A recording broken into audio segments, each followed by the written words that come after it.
নমস্কার বন্ধুরা, আজ বানাবো মদস নাড়ু, পুরী মহাপ্রসাদ। 5 মিনিটে হয়ে যাবে অমৃত সেই স্বাদ। কড়াইটি গরম করে আটা দিয়ে দেব।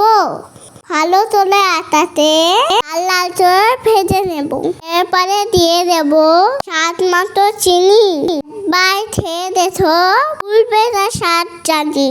চিনিটা একটু ভাজা হলে অল্প জল দেব। ধীরে ধীরে নেড়ে নেড়ে চাল দিয়ে দেব। যখন সুটি আসবে আমি নেব। গরম গরম এটাতে ডোল ডোল করে দেব। জগন্নাথে 56 ভোট, তার মধ্যে একটি বাড়িতে বানিয়ে ফেলো, এই ঝামেলা ছুটি। খুব ভালো খেতে হয়, খেয়ে দেখো তোমরা। মহাপ্রসাদের রেসিপি কেমন লাগলো কমেন্ট করো তোমরা। ধন্যবাদ।